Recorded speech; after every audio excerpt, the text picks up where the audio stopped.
And we are live. I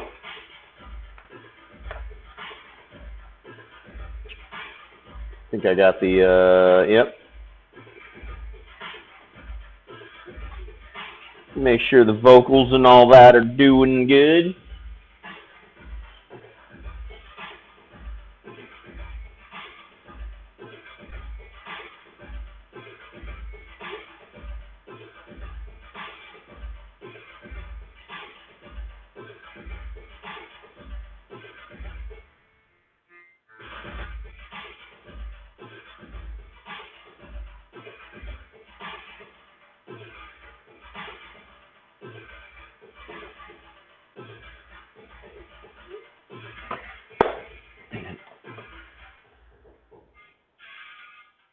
Yeah. Oh, did I mute the volume again? Well, I can hear the music, so. All right, we are good to go. It is Tuesday, July 3rd. Anacortes, Washington, the hub of culture in America. It is a good day. I'll wait till some viewers hop on, but just as a beginning, we did our first wholesale order today, our first official wholesale order, 1,400 units of my products, my smoke shop products, anti-slip mats with the Cheshire Cat, the Mad Hatter, whatever the fuck else, Oz Brackish, Caterpillar, went out today. So you'll start seeing those all over the place, and this is just the tip of the iceberg. So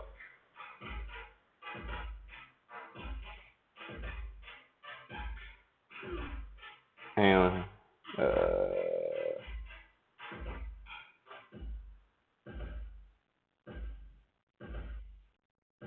Yeah. Just sending a text to Z, my manufacturer, right now.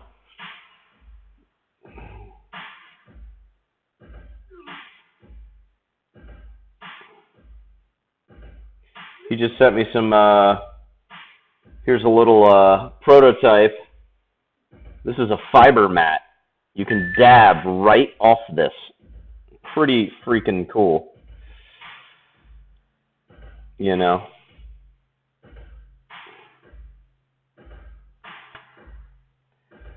One second.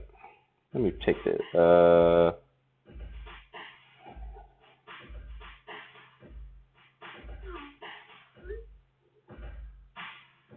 Cool. All right. Oh, do we have another? I'll show that again. So that is, maybe I can see it better. Here it is. So that is a fiber mat, not silicone. It's actually a really beefy fiber, so you can actually dab right off this mat. So that's a prototype of what's coming out. But we had our first order come in. We sold 400 of these little guys alone of the Cheshire. So we're super stoked. 2 people, 1,400 items moved. So my foray into manufacturing my own, taking my artwork and putting it on products for the smoke cannabis industry has begun. It's obviously going to expand into other industries as well, but since I do all of OCB rolling papers, trays and whatnot, I've just been in this industry for quite a while. So, and it's very art driven and it's very art based. So we you know, the opportunity's there, and it's a great industry. It's exploding with legalization and all that good stuff. It's sky's the limit on this stuff, you know. Cheers to that. All right. What in God's name did I paint last night? Well, this fine young gentleman here, who was like a demon or a skull or a demon skull with his dagger-like tongue, ready for action.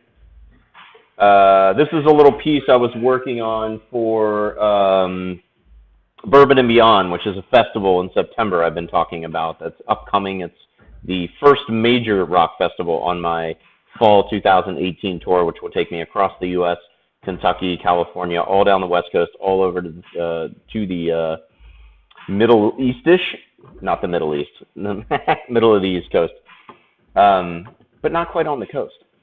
So I want to get a couple of specific posters, and this is something, and I'm going to talk about this a little bit because we are going to start to pull clips from where, what I talk about on here and use it for tutorial videos and whatnot. But this is one thing to pay attention to. As you grow as an artist, you're gonna run out of bandwidth. You're gonna run out of time. You're gonna have to pick and choose not only your projects, but when you are painting something, not only do you have to come up with something fun that you want to do, but you also want to make sure it's relevant, let's say to a show coming up or whatnot. But of your own original creation, and I'm not talking about like, oh, Comic-Con's coming up, let me do 50 Batman paintings and Spider-Man and Rick and Morty and all the shit I don't own, and I'm going to make money off their backs. So I'm talking about creating something, big Kentucky Derby hats, kind of making fun of that with the bourbon barrel because we're in Kentucky. I mean, bourbon's it. And then just bringing that rock element, the old devil head and then I like to just go weird. He's got 4 slugs crawling out of his mouth. And then we have some Venus flytraps. So things that are slimy and deadly and flesh-eating plants and weird-looking snails with eyeballs on their heads that help enhance his vision maybe. So as far as like there are ways to look at what you're doing and not worry about what the audience wants, not worry about like, oh God, I got to paint what the public wants. It's like, no, you haven't told them what they wanted yet. So there you are. But we are off and running. Let's start dropping some color into this. And I think in the interest of, he's going to be red. I don't know what we're going to do these slugs. I am going to put a base color coat of yellow in here to give it kind of an age vintage look that I always do. I love doing the base coat of yellow. I am going to leave probably his face white so the red and the pinks pop a lot. And then so we'll just go around here. But the bourbon barrel is going to be wood colored. We're also going to have just this pile of dirt with the bones sticking out of it. The bourbon's obviously going to be a bourbon color, and then I want to make sure that these greens really pop on the Venus flytraps. And then I think these snails are going to be kind of teal and yellow. Haven't decided yet though. Maybe they'll have blue eyes and maybe some green and some more red, or So a lot of this, some of the stuff, like I know his teeth will be yellow, I know his gums are pink, his tongue's pink, he's going to be a red devil, and then put the bourbon in, and then we can kind of say, okay, well, what contrasts that? So we'll start with that. So let's go to our trusty, this fancy palette. We take our deep yellow. Love getting in there deep. And then we take a little fresh, not fresh water. There we go. And grab a paint rag. Let's get this brush kind of wiped off here.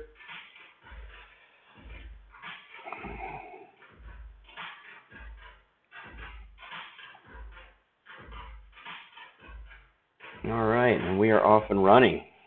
So yes, good day. Happy 4th. Just an excuse to drink for me. I really don't give a shit, but but I'm sure maybe some of you out there do. No. I mean, it's got its moment. It's going to be a fun day tomorrow. We have a big party planned, or actually, our friend has a party planned that we don't have to do anything for except show up with a dish. Oh, we might have to go to the grocery store tonight. I forgot about that. So we're dropping our base yellow. We just kind of, it's almost, this primes the canvas for me as well. So, and we'll start with this base yellow, and then we'll get into some nice smoky cheddars and all those colors that make you hungry. Make you hungry for bourbon.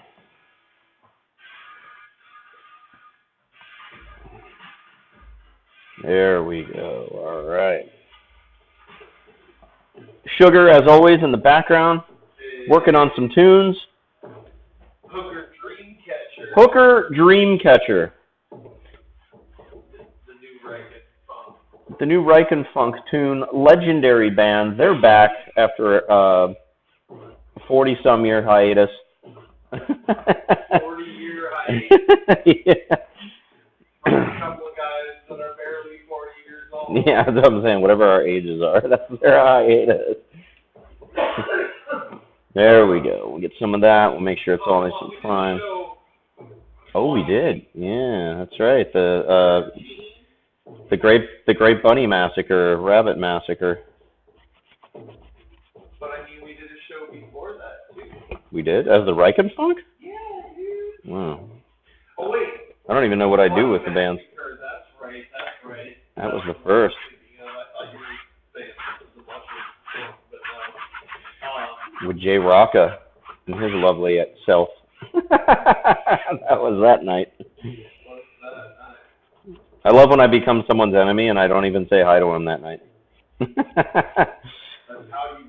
I guess that's how I became the enemy, yeah. I was busy running around trying to get shit done, and people are like, "You're not paying attention to me."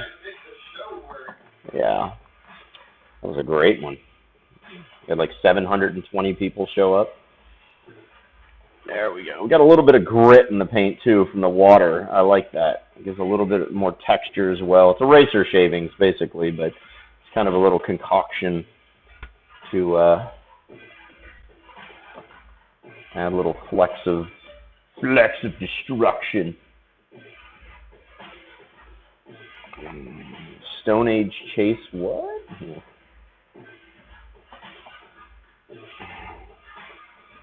All right, let that dry for a moment. Let's check the old Instagram. We got a little, what is this? Looks like, oh, nice. That is amazing.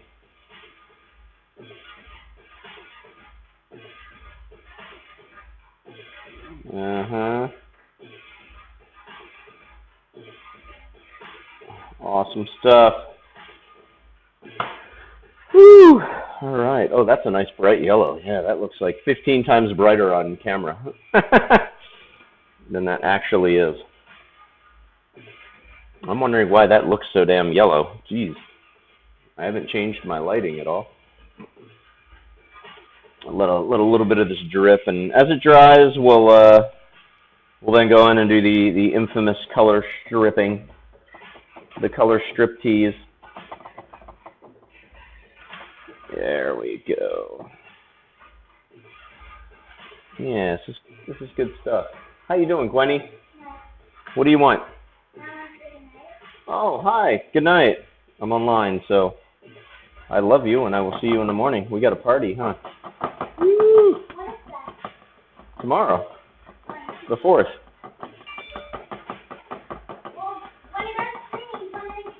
I will. I love you, baby. Good night. I didn't know. What time is it? Oh, yeah, I guess it is time for the kids to go to bed. Cheers to that.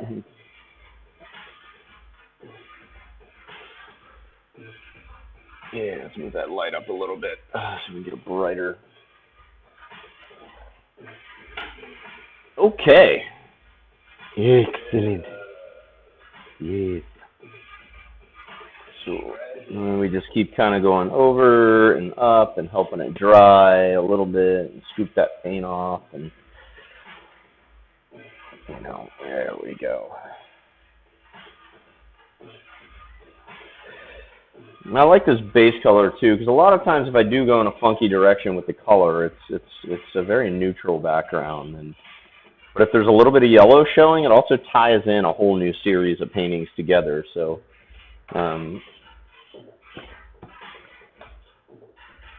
so if people buy 4 or 5 of them and say, oh wait, yeah, subject matter's different, but look.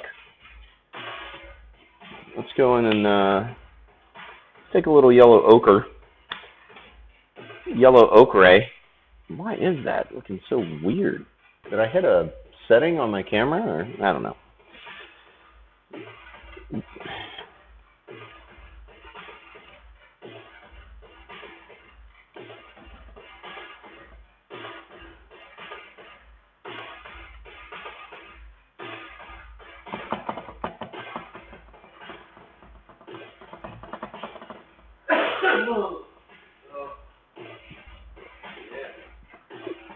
There we go.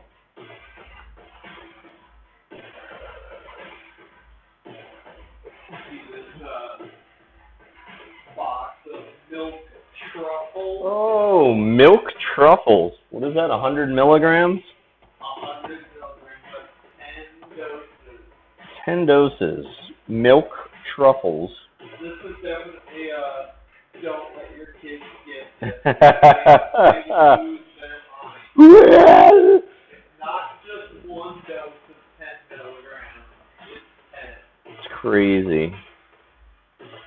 I ate all the candy, and you look weird.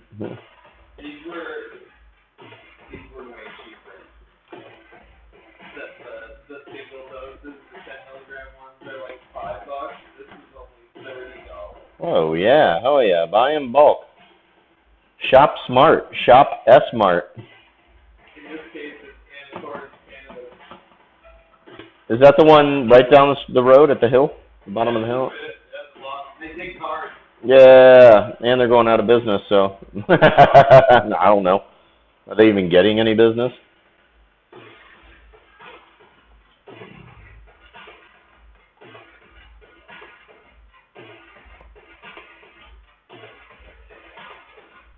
There we go. I'll leave a little bit of that brush texture, and then, you know, when we go to kind of dab that out. Beat the hell out of it? Beat the devil out of it.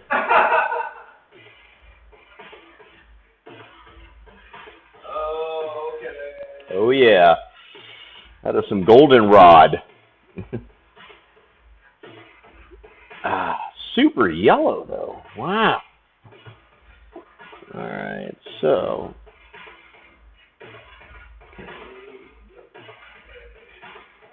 Where am I going from here?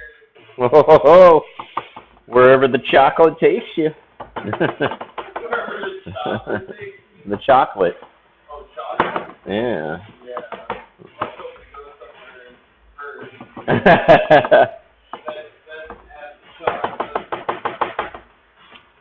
There we go. All right. Beautiful, beautiful. Love it.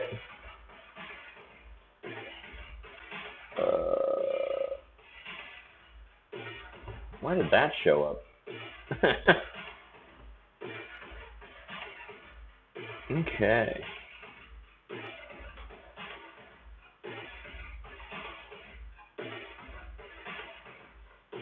Woo!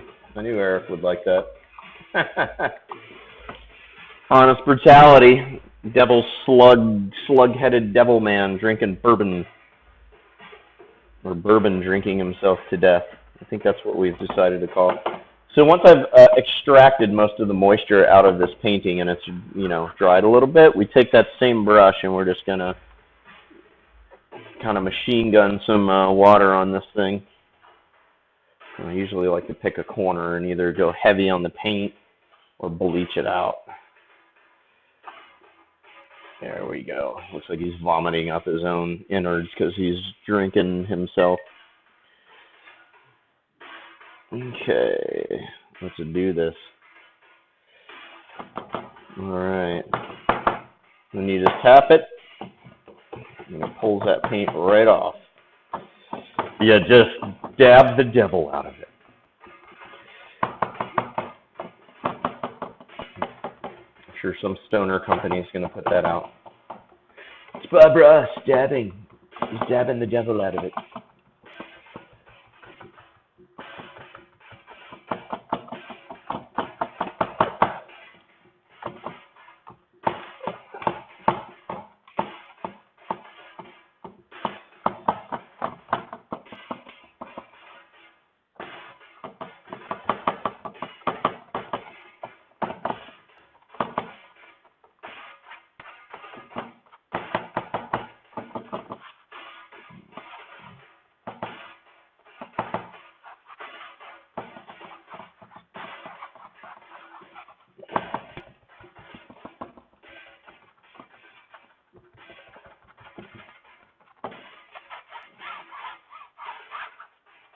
There we go.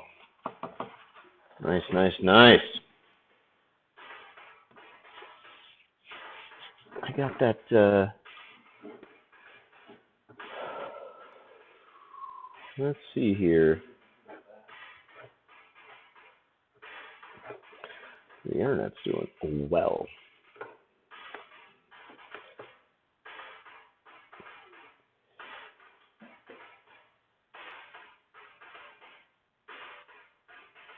Jeez.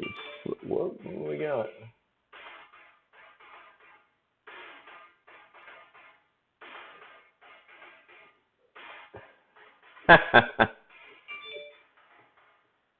What the hell? Instagram's blowing up. What do I got on there going on?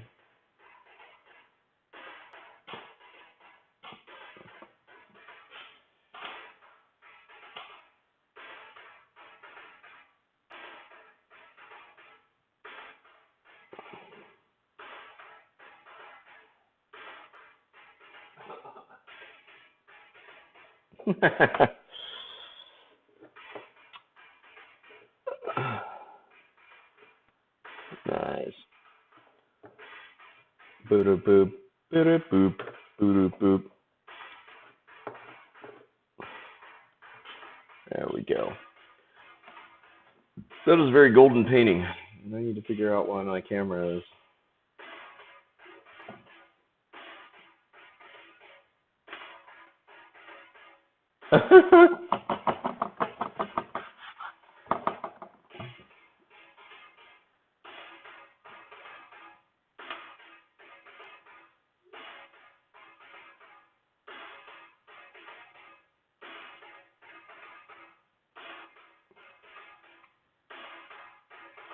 My buddy giving me shit online. Chase the man with the plan. Yeah. The man who did all the wiring in this brand new studio. So if you see me and I'm lit up, that's because of him. In more ways than one. He bought beer too. There we go. Just waiting for this to dry a little bit before I go into some other colors. So there we go. And I would like to start with him. The devil.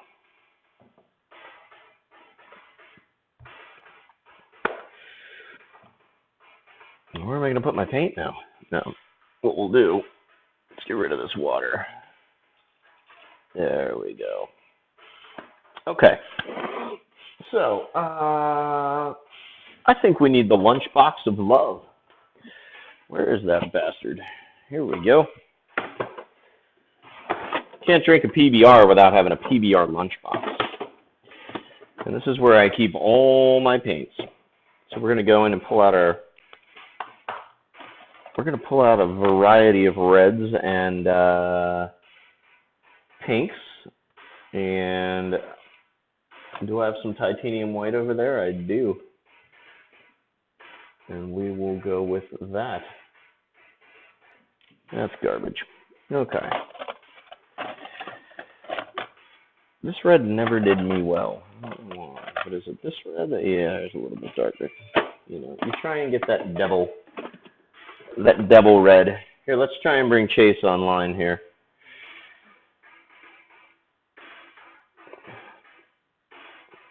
Let's see here. Twitch.tv.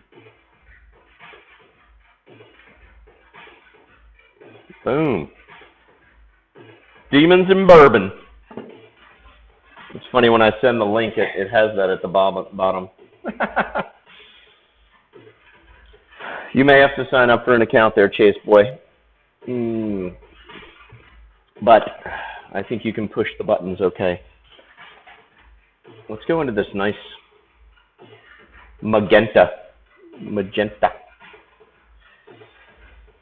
Okay, we'll get our straight brush here, or a round brush. Round or straight, it's one of them. It's round or flat. We're going to stop. We're going to stop by dropping in the gums. Start. Yeah. Oh, yeah. This guy flosses. All right. This guy flosses. Nice pink gums.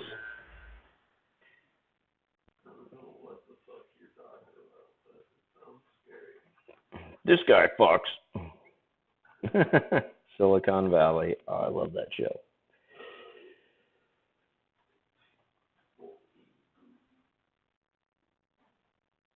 Hopefully I'll get my first emote approved too. I had a badass little devil with his tongue sticking out emote designed by a gentleman in England.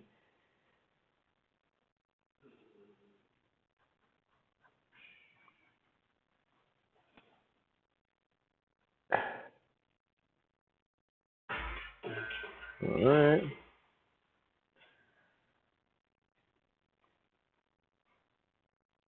There we go.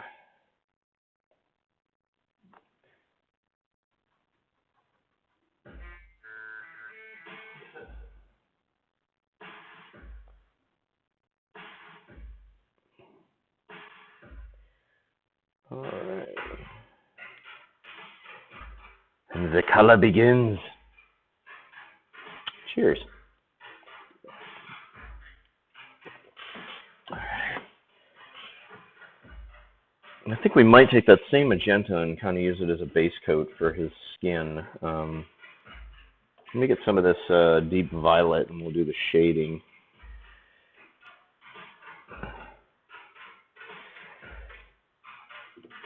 Okay. So we'll tuck it in the corner there. We'll go up underneath.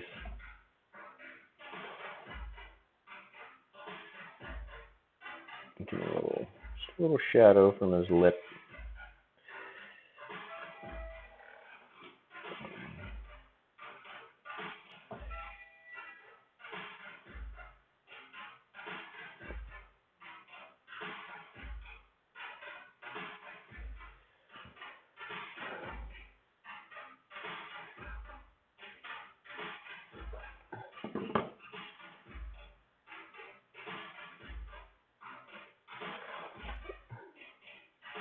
Oh, there we go.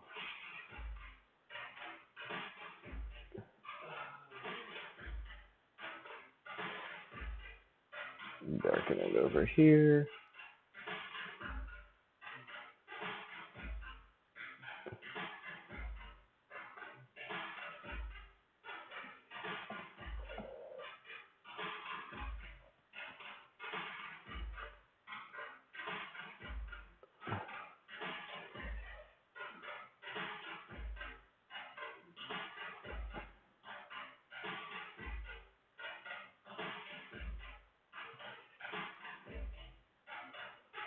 Where's the live?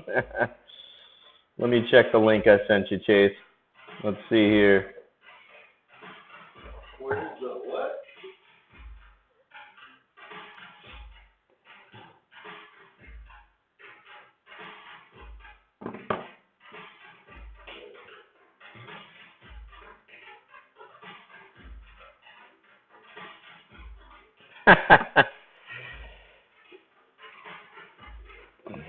Okay. Oh, Chase is trying to find the live button. You can do it, man. On what? On Twitch? Yeah. I gave him the link to my direct link to my my thing. He's like, "How do you make it go live?" There he is. Chase is heading. He's hunting down a dive bar.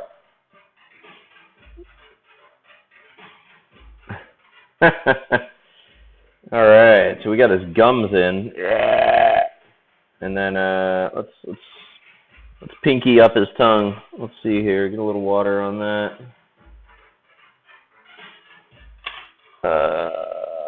What do we need here? Let's bust out another brush. Nah, let's not do that. Let's waste. There we go. All right. Did you make it, Chase? Did you make it, man? You gotta push buttons in the chat, and those letters will combine to form sentences, words, then sentences. There he is, Stone Age Chase. It's been making me watch some middleman age menopause video for motorcycle Geico insurance. Well, yeah. Oh, that's right. I think there's like some ads if you just sign up or some horse shit like that. And Twitch got to make that money.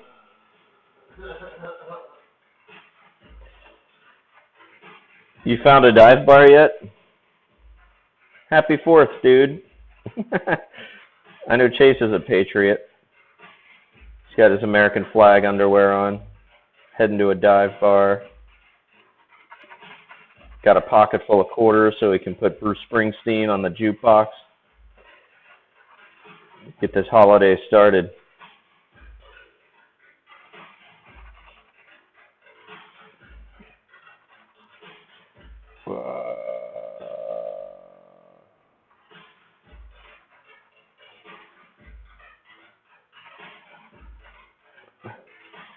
Are you still watching that ad?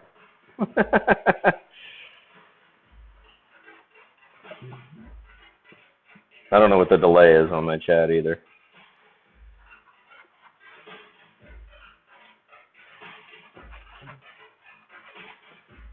My simple.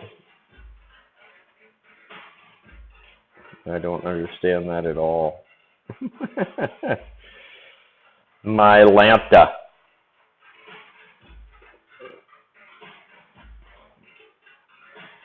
Hey, where's that Creative Nation bot? They're supposed to be like, yo, Shawnee D's online. Okay. That actually doesn't sound like half bad time, but no, I say so. Take lots of dabs, drink some Stellas, and watch your ass. Okay. That sounds like a better time. Is that a hip-hop song? That does sound like a hip-hop song. I'm going to take a bunch of abs. No, dabs. I'm going to light some abs on fire. Write that down for me, please. Well, what did you say? I've decided to take lots of dabs, drink some Stellas, and watch your ass. Watch your ass.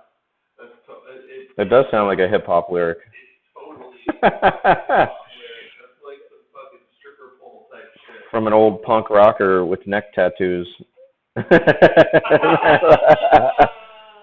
Chase, you just don't know. Oh, you make a great MTV video, bro. There's a 1.5-minute delay. Holy shit. That's a hell of a delay on the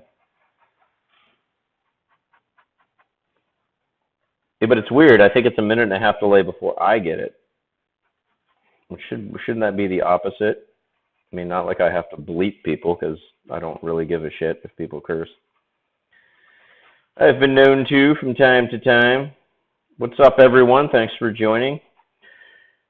PBR, cheers to you. Happy 4th.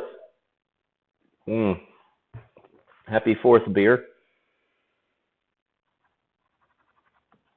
Celebrating the day. Today, sold 1,400 units of my first run of smoke shop products.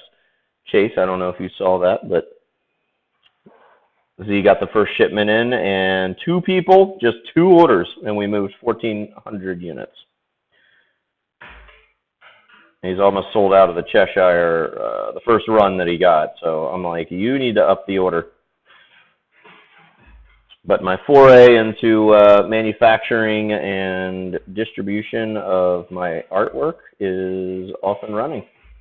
And instead of going through a licensing company where I get paid a shitty 12% or whatever they're not paying artists well these days with, I am a direct manufacturer now. So it is a big day.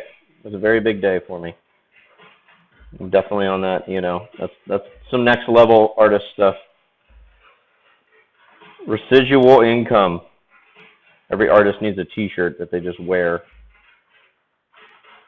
There we go. We'll leave a little for a little highlight there on the tongue. Every artist needs a t-shirt? Every artist needs a t-shirt that says that on it. Residual income. Dude. Because if you're not working towards that. Dude, you need to run for some political office and that's your campaign. My campaign slogan. Government bread. And residual income. Everybody needs a t-shirt. Yeah, everybody needs a T-shirt and residual income. There we go. Get some nice shading on that tongue. Yeah. Mr. Big Time, yes, we're getting there. This is the, if this keeps up, this is it. This is it, buddy.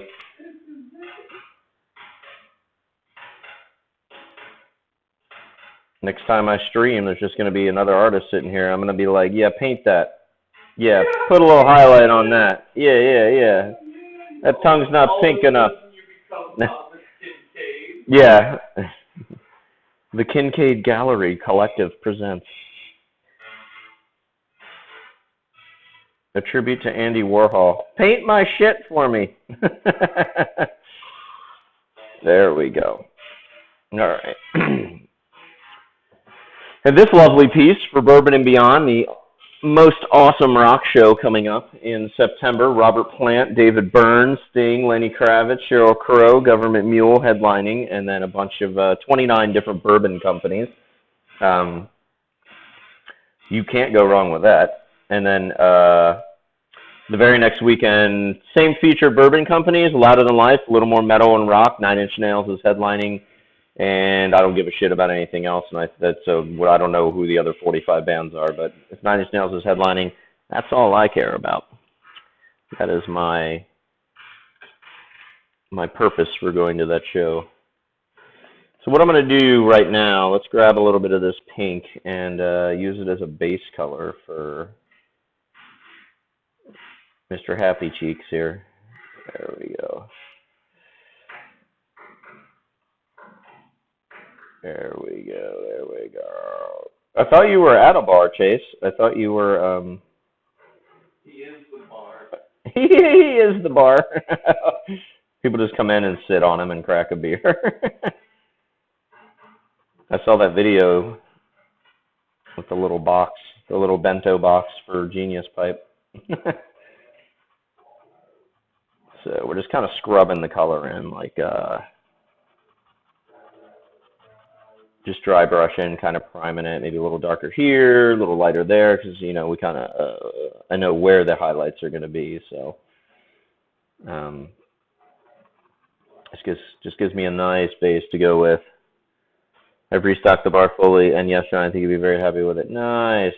Excellent. I can't wait to get down to the Genius House.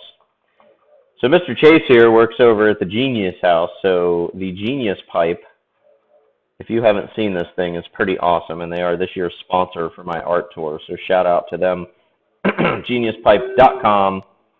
They do have 3 designs, the Mad Hatter, Grind Rod, which is this giant tapestry behind me here, and Ma Deuce, which is the big painting. You can kind of see part of it that way. There she is, the redhead with the kind of 50s housewife dress on, and so they do have limited edition pipes. I think they have a few pipes left that if you buy it, it comes with a signed numbered print, signed by myself and numbered. And they also have a badass place in the Bay Area that they do throw functions at and whatnot. So 24 gigs of amazing video. It's going to be edited here with Andrew in a few days. Awesome. Yeah,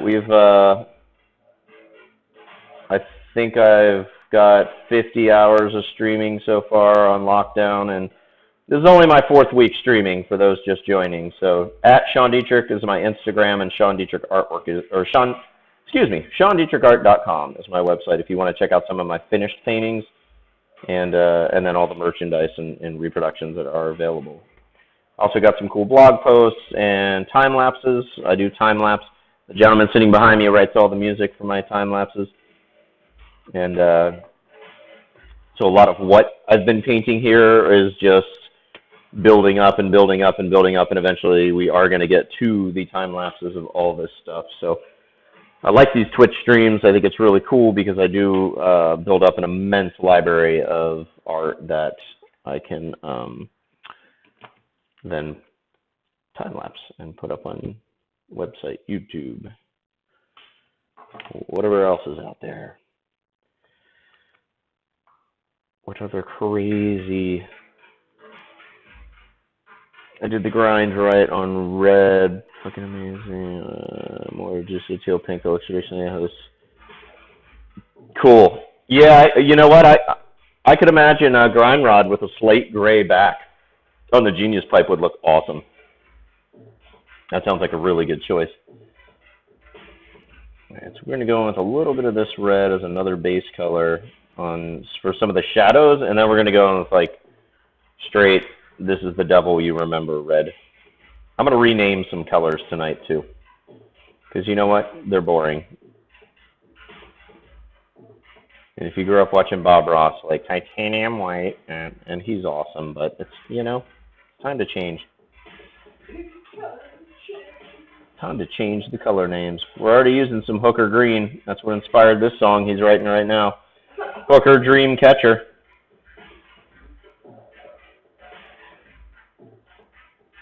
Because hookers have dreams too. Hookers do have dreams. They dream of one day They do. not having the stuff. I got a score, man. All right. Yeah, I'm excited to. I still have a bunch of Genius pipes that need to be primed, and I'm gonna live paint them on Twitch. The sliders. I'm gonna put them all together, all 7 of them together, and do kind of a Last Supper looking thing. Where all 7 of them fit together to form the image, and then come up with something cool. And then a few new designs. I know they want to finish up the Alice series, so I do have a Red Queen and a Caterpillar design I'd really like to do. But the Red Queen, I do have a Red Queen in the works, but I'm going to make her like an old haggard, like Social Security check spending, old, like with the visor and cigarettes, you know, at the Vegas tables. So she will be a card shark, and or she'll be playing cards and spending every bit of her Social Security on it. Just trying to, you know, I don't mind. I like playing around with the Alice characters, but I like putting them in different situations that you wouldn't normally expect them in, and that's why the Hatter lends himself so well to like the smoke industry, because it's like everybody's like, come on, he's not just gonna drink tea, dude. He's completely insane. He's definitely into controlled substances, whether it's mentioned in the book or not. He is into some serious drugs. But I've at least done paintings where he's drank absinthe and he's been, he's dabbing. Oh, and we just did the samples chase of the fiber mats, which are the, not silicone, but they're fiber. And you can dab right off the mat. So I have the Hatter, Hunter S. Thompson. They did a sample of the rabbit on there as well. So we have all sorts of cool products coming out.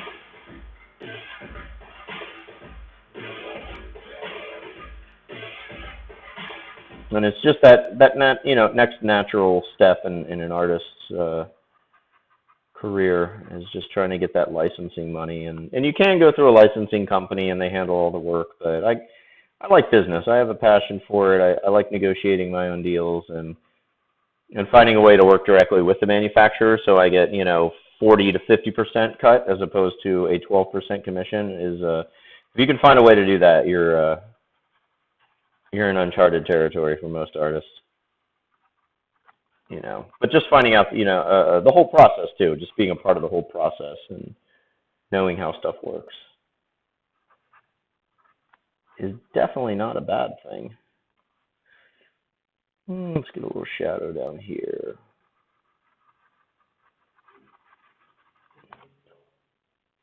And a little one over here.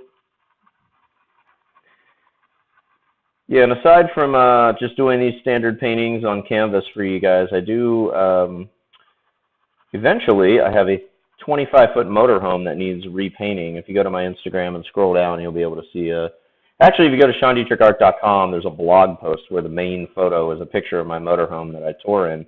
I go on tour twice a year.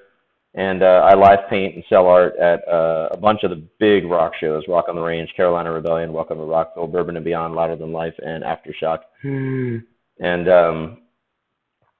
my motorhome right now is the mural on the side of it's about 3 years old, but it's all Wizard of Oz. So, but I will be streaming the repaint of that, and then I got two 32-foot walls. This is my brand new studio up in Washington. We just built.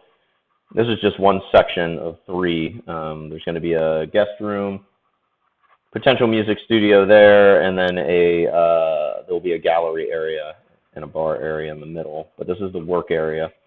And I do have these two 32-foot walls that need to be muraled. So aside from just like static paintings and whatnot on, canvas, I will be streaming more large-scale pieces as well. And let's go into this darker red. Ooh, that's watery. Watery. Oh, I can hear some fireworks. Either that or Rachel fell off the ladder. Yeah. Nah, this time around, you're pretty sure it's... Let me know when... Yes, I will. I need to get you up here to do the last of the electrical. I need to get that guest room wired so Sugar can move out of the motorhome and into a proper room. I was trying to get it done before the reunion, but that's not happening.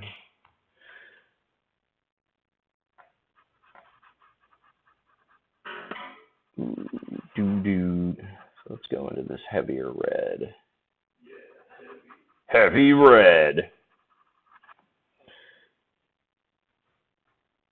Yeah, the electrical's been holding up. I get a flickery light every once in a while, but I think that's the ghost. I don't think that's anything to do with the electrical. Oh, those F lights that I put up on the ceiling, I had to replace the light bulbs already. The light bulbs that came with those were so shitty. So I went to Home Depot and bought these badass ones that were they weren't actually too pricey either, and they got about 22,000 years or whatever, like 22,000 year warranty.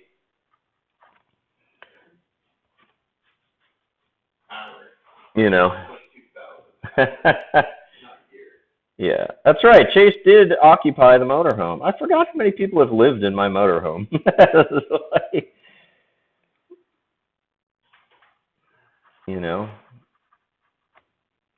But it's better than like, hey, dude, come on up and just camp. Yeah, fuck that. Yeah. You can live in my backyard and talk to the deer, The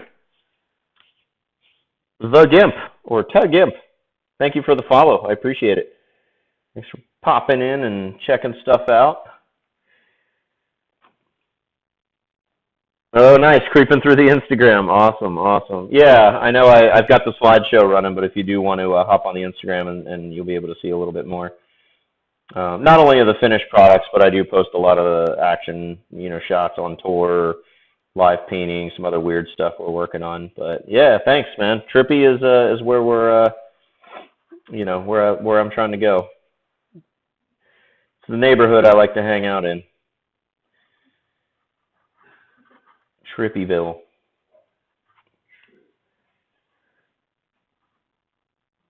And if you're anybody watching, if you are an artist, feel free to drop a link to a website or an Instagram in the chat. I don't mind if as long as it's not a bunch of spammy stuff like a little cross promotion. That's totally okay. I've actually met quite a few really incredible artists on Twitch over the last couple weeks, or 4 weeks that I've been streaming. And some of them I just don't see when they're online, but they did, they popped in, they dropped the link, and it was like, oh, now I know when you're on, and gives me something cool to watch when I'm not streaming. So. Yeah. Oh, yeah. You're all over the Instagram. I'm getting the notifications on my phone. Thank you so much.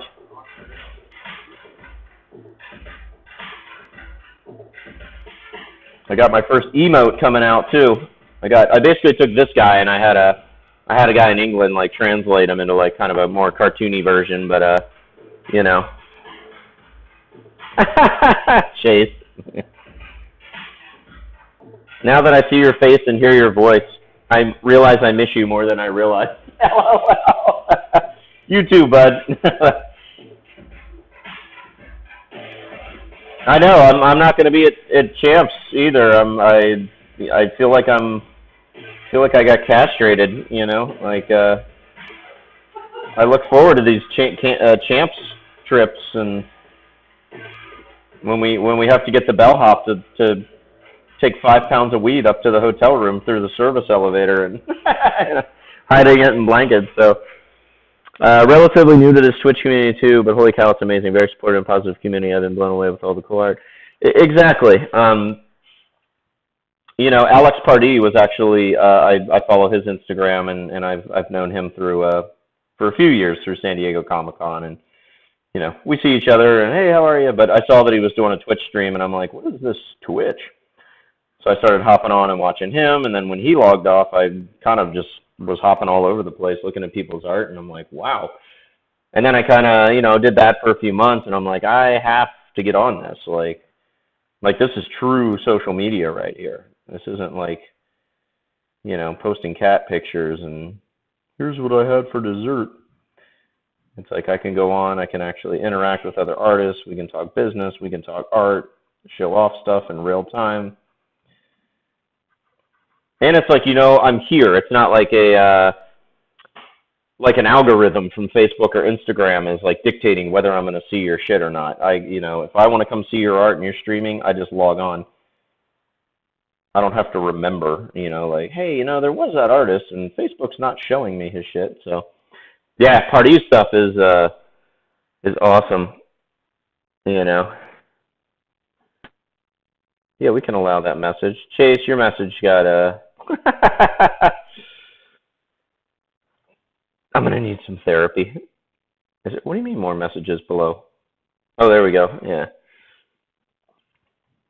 Yeah, and occasionally I'll watch some games. You know, I'm a big horror game dude. As far as watching, I haven't played in years. I think like Silent Hill 4 was the last game I bought and played, and I can't bring myself to bring a game system into the house. It's just that would be a productivity killer. I play World of Tanks Blitz on my iPad, and that's where I'm at for video games. Oh, you even bought a new car so you can pick me up from the airport? Shit.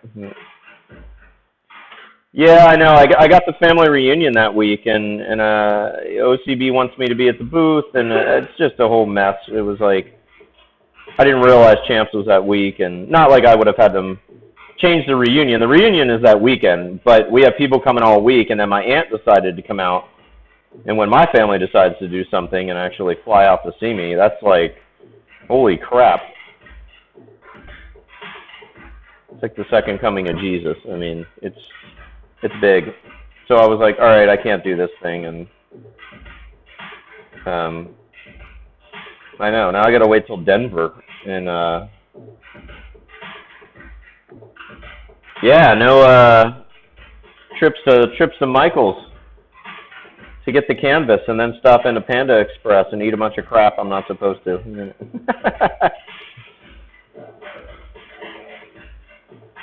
See, like my wife pop out of a bowl of rice. What the fuck are you eating this for? Unacceptable.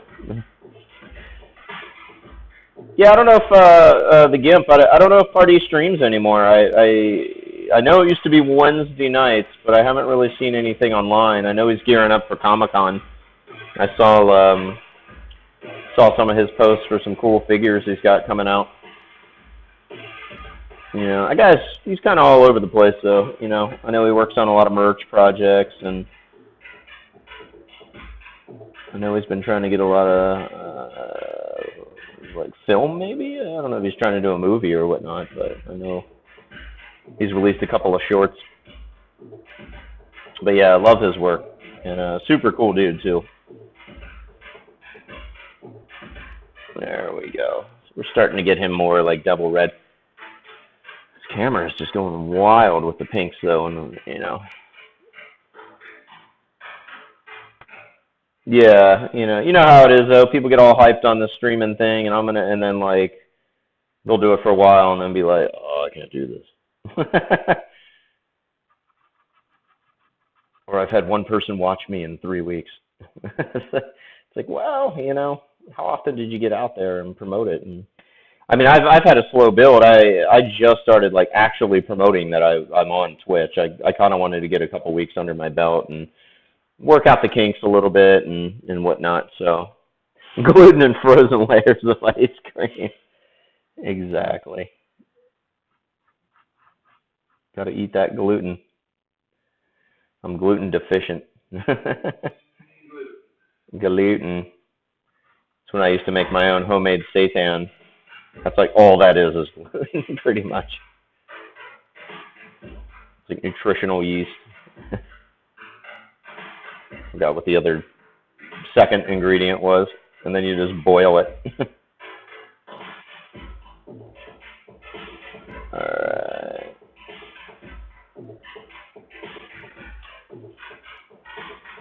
Yeah, I finally connected with my little brother. He actually games on here, and he popped on the other night, and I was like, oh yeah. I think his girl does too. I'll have to catch his stream. I'm gonna probably hop around and test out. Like I stream Monday through Friday. I hop on about 9 p.m. and go till whenever. It could be midnight. It could be 3 a.m. depending how crazy I'm feeling about getting a piece done. But I'm gonna start doing a couple daytime things too. That way I'm catching more of the East Coast and more people in the States and whatnot. Late night, you do get a cool late night crowd. I mean, we are artists, so plenty of them up late night. But you also get a lot of the international community, and which is good. I got a few people that watch from Australia. I got a guy from Albania who just hops on and asks me to send him free cheap art. If you have a piece that you don't care about that's cheap, could you send it? No. This is all acrylic. Yeah, so acrylic paint. And then the magic here, the ink, I don't use black paint. I use ink. So this is, see if the camera picks it up. This is Holbein. In fact, I think you can get a better, there we go. Holbein ink. It's a Japanese ink. It's completely waterproof. So it, once I outline and do kind of the, what I like to call the coloring book phase, so where I get it to where it just looks like a coloring book page before I paint, all this ink is waterproof. So about 15, 20 seconds after you put this on here, you can just start washing. Like all this yellow is just washed right over that, and it's completely dry. It doesn't smear. You could almost throw a bucket of water on it, and you'd be all right. If you have an immense amount of water, you can still kind of smear it a little bit. But yeah, it's a beautiful ink. And I know Amazon, there's one where I buy it, and then Blick Art Supplies carries it as well. Can't find it at Michael's or Hobby Lobby or anything like that. I wish they did, because I always forget to order it until I'm out, and then it takes like 4 days to get here. So, which I do need to order another bottle, and I keep forgetting to do it,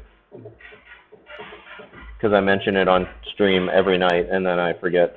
Yeah, you also need to get some of those promo dollars. The what?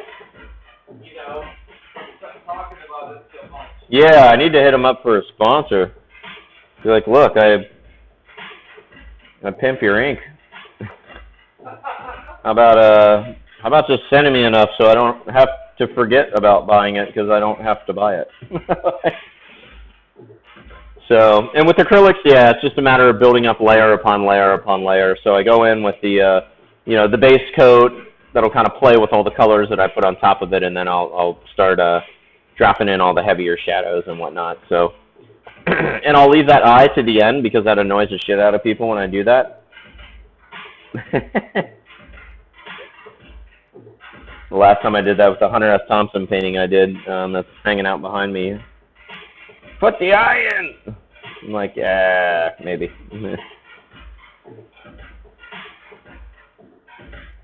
Alright. But yeah, I've, production too, man, I'll tell you. It's nice, I mean, because it's a discipline to, you know, make yourself paint for a certain amount of hours per day. And I mean, there's on that back wall there. Let's see if I can tilt the camera a little. But there's there's the mosquito, there's the whale, there's the Dab Hat Mad Hatter, and the Hunter S. Thompson. Those are 4 originals that I completed in the last 2.5 weeks. There's a 5th one being scanned right now, so I've had a nice burst of inspiration and creativity, and I've been able to knock out quite a bit, you know, a few new paintings, which is good when I go on my fall tour starting in September, because I'll have just a huge amount of new work. And I go out every year, so I got people that are waiting, and, you know, are you coming to the show? And, you know, it's been a year since they've seen the art, so they damn well expect me to bring that shit. Yeah, I do paint pretty quick. I've been live painting behind, started out behind an industrial band, kind of splatter painting shit around and whatnot back in '99, and then I've done, I think I stopped counting at like 4,500 shows, nightclubs, festivals, bars, Comic-Cons. Like, I do a lot of live art. So my whole technique, in fact, by doing all the pencils, outline the whole thing in ink, do a big color wash, and then start doing like large color installations. The whole technique was developed to keep it interesting if I have a huge canvas and I'm live painting in front of people. So as opposed to just kind of like, I'm going to work on this, and then make people like, you know, get bored and I need another drink. Stone Age Chase using some emotes, something about some nerdy guy calling up a purple swollen testicle and telling him about peace. I don't know what any of these emotes mean. Oh, let me show Chase those. Chase, we have here the milk truffles, 100 milligrams of THC, 10 doses, 10 milligrams each, with some like early 90s computer CGI graphics on the front. I don't know who did their packaging design, but it looks like when Johnny Mnemonic like starts warping from different dimensions. But here you go. Here's a little a little visual of what sugar is tasting right now. When life hands you a bag of chocolate, step outside of the box and turn the music up. What? Yeah. When life hands you a box of whatever truffles, Swift's chocolate truffles, step outside and turn the music up. That seems like a weird side effect, like that compulsive gambling that they say. Like one of those medications online or late night TV is like compulsive gambling is a side effect. Like that's insane. That like, really? I want to take that almost. Yeah, exactly. Johnny Mnemonic is the one with the psychic dolphin that Keanu Reeves is in. The William Gibson story. Yep, William Gibson, same guy who wrote Neuromancer and coined the term cyberpunk back in the day. Yeah. That's one of his. In cyberspace. In cyberspace. He coined that term too. Yeah. Yeah, and there's probably a reason why we haven't talked about Johnny Mnemonic in years. It was a fun movie when it came out, you know. Yeah, yeah. But sugar's into truffles. So. Yeah, Henry Rollins was in it for sure. Like. He was the dirty guy that's living in a fucking trailer. Oh, that's right. He plays some fucked up roles. Like he was a cop in Heat. Like Al Pacino beat him up in Heat, and I'm like, yeah, that would happen. Yeah. Like, Right? Rollins is all roided up. Yeah. You know, he's probably never done steroids. He's like, go easy on me, Rollins. Put some age marks on him here, little freckles. Maybe there's scorch marks from hell. People's soles. All right. They actually tasted really good. Yeah. That's pretty cool. We beat I'm probably gonna have another one. I don't feel it yet. Okay, excellent. We're gonna go ahead and I think I'm gonna let me drop his teeth in, and then we will detail him. We'll ink him in, and we'll get that beautiful line work going, that awesome line work. Because ink rocks. There we go. See, I had 5 people watching. Now I have none, and it's all because I mentioned Johnny Mnemonic. People are fickle. No. Nobody wants to hear about Johnny. Yeah. Who could blame him? Yeah. This guy has Jamaican ladies yelling some weird shit over and over and talks about Johnny Mnemonic. I am never coming back to his stream. I don't give a shit about the art. It's about the nightclub. Yeah, it was a fun movie. It definitely was. I mean, when it came out, a lot of them were. I mean, I look back on certain movies and I'm like, I liked them. Even Hackers, man. Oh, yeah. That was a horrible piece of shit, but it was such a fun movie at the same time, and it was like, my buddy was telling me it's actually very well respected in the hacking community because of all the crazy shit, like all the old school stuff that they used in it, red boxing, blue boxing, all the rainbow books and stuff like that. So, but it was just such a gay movie. Like,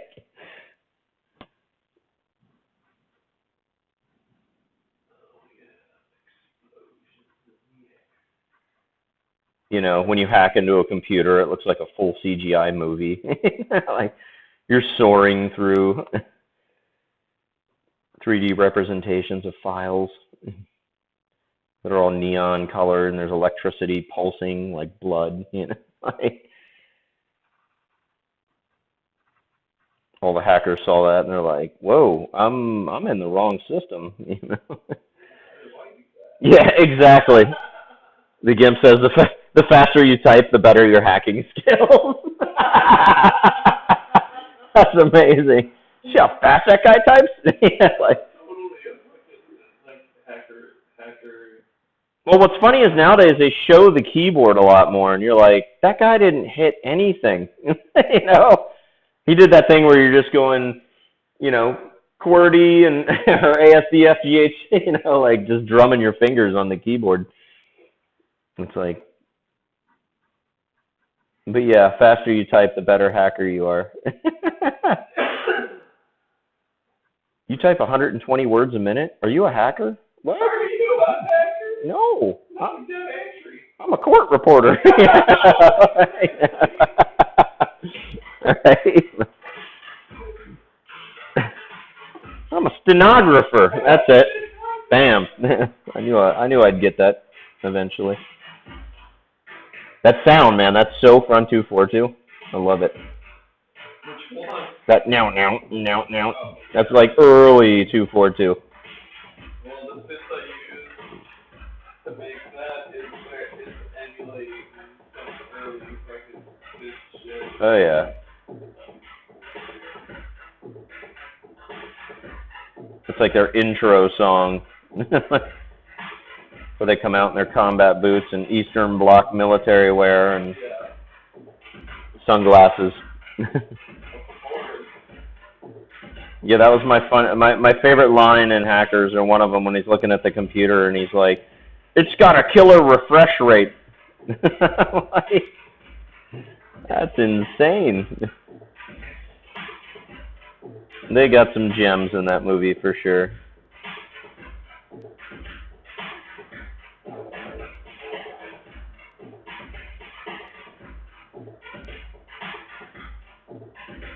There we go. Yeah, he's starting to pop. Get a little shading in there. And then drop your paintbrush. All right. Everybody throw your paintbrush on the floor. Woo! Well, that gives me a chance to cheers you guys. Happy 3rd of July. Yummy. That's that one PBR I nursed for 3 hours on Twitch. It starts off just ice cold and refreshing, and then just ends up warm and reminds me of probably what piss actually tastes like. Cheers! There you go, bud. I gotta get my drinking emotes designed. I got my little devil dude. He's being approved right now, so it was pretty cool. I hired a guy knocked it out in a couple days. I was impressed. It was really cool looking. Gave him a good review. If you ever need a demon developed, this guy knows how to summon one. Get a little more yellow ochre on that shading on these teeth. All right. Let's do. Oh shit! I accidentally hit refresh. Ah!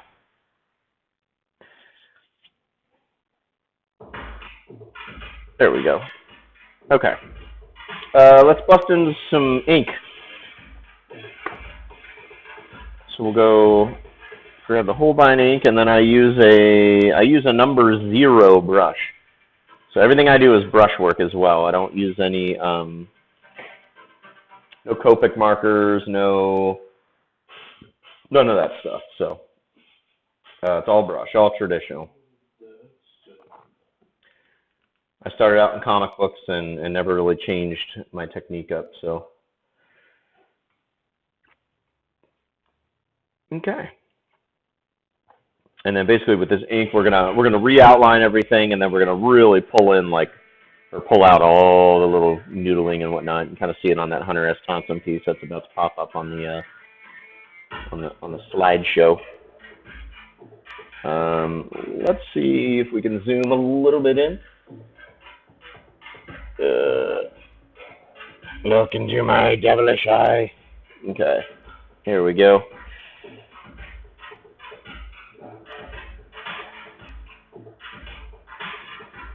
A little bit of that ink on there, dab it on the rag a little bit, see how much we got on there. There we go. And if I get to inking and I start to go off camera, forgive me. Sometimes I get so involved and I forgot that I zoomed in, and it happens. There we go.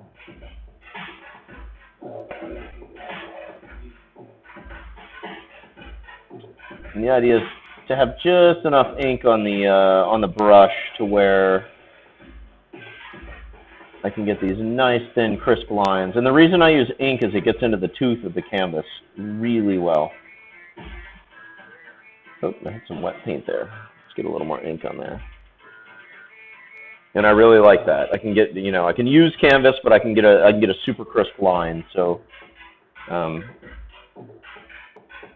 Holbein ink is just genius for that.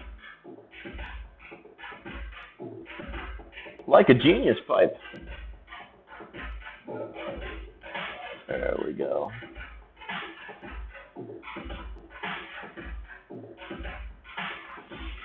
Go around the teeth. And even these lines, some will end up as the final ones, others, are guidelines.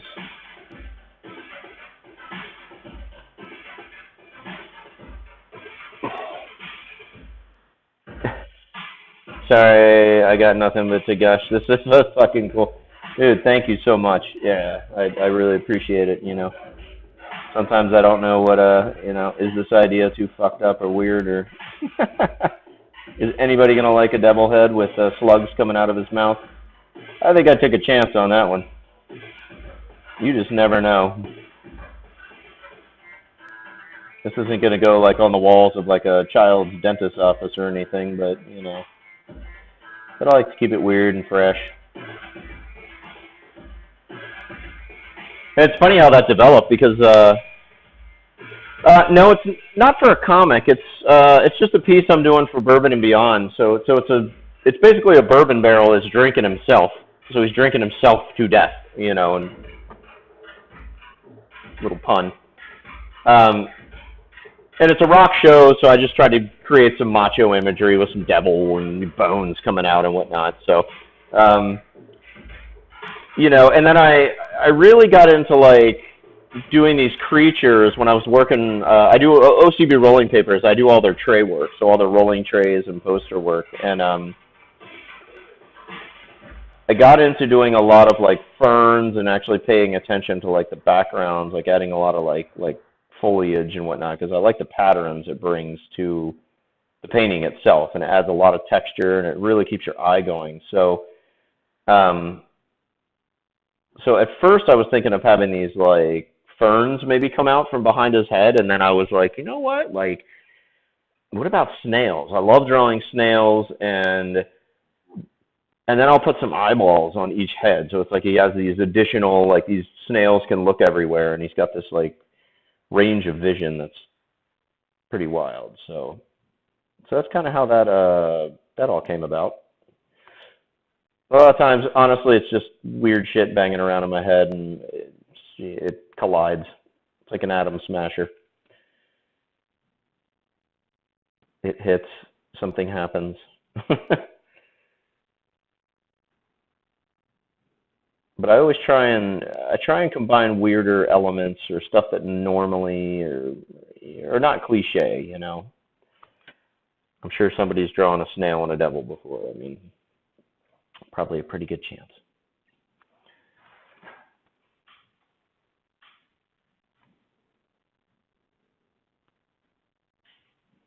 Man, listen to all those fireworks. Somebody's going ape shit. We live close to an Indian reservation up here in Washington, so you can pretty much light off whatever the fuck you want. That's what's cool about it.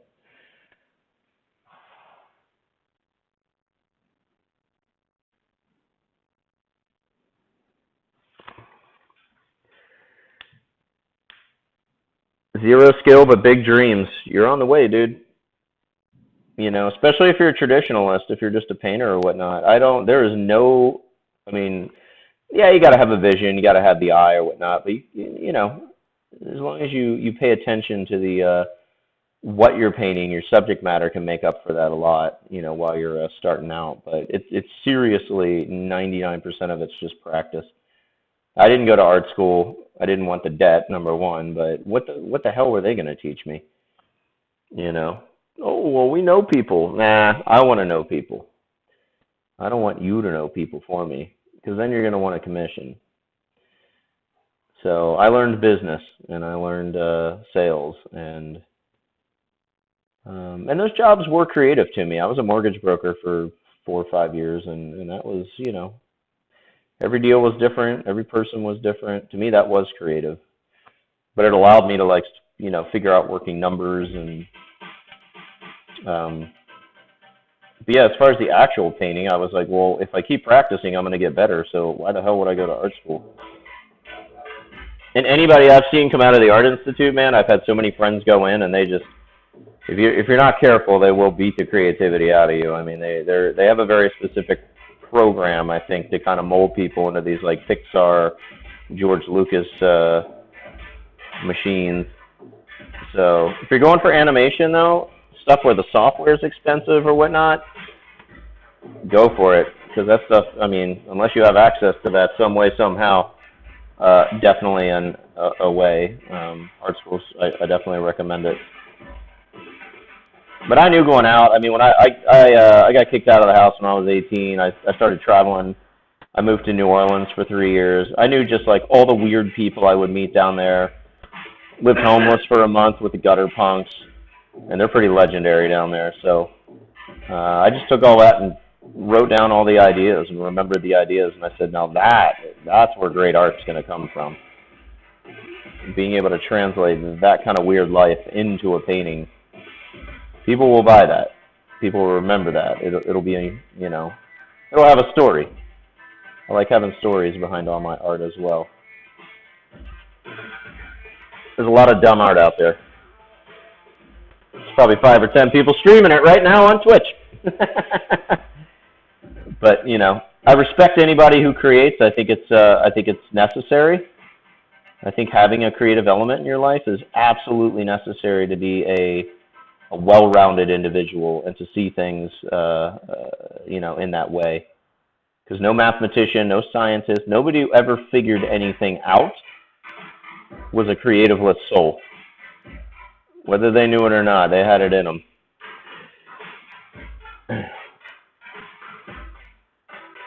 And you got to know creative thinking. That's how we solve problems. So if all they did was, a couple of coloring books when they were a kid and that was their art, well, then that must have been enough for them, but that's where they got it from.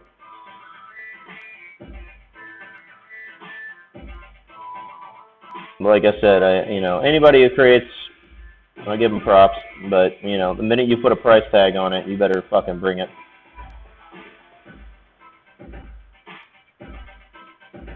Yeah, there we go. I'll do a little hatching in there too, to help kind of set some of these little folds back. Am I still on camera here? Yeah, okay.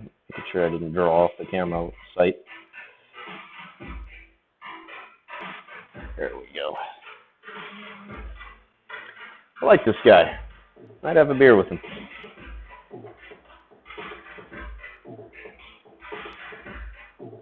Wouldn't let him crash on my couch for any extended period of time, but,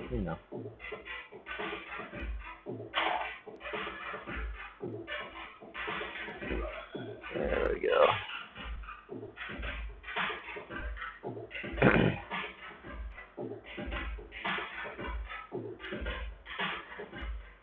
Oh, without a tarp. Yeah. Yeah, those slugs could get kind of sticky.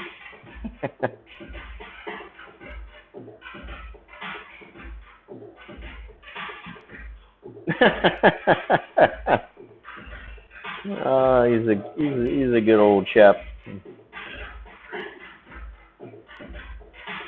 I've had this devil character in my head lately. Like, I've had the devil in my head lately. Oh Lordy. I got a new flavor. Oh, we got a new flavor of herbal refreshment that Sugar's going to try. What's it called? Frosting. Let me see. All right, Sugar's gonna try 19.25% THC from Leafworks. We have frosting. So I'm assuming you light it up and it's like blowing out a birthday candle and having a piece of cake. Actually just cleaned the pipe.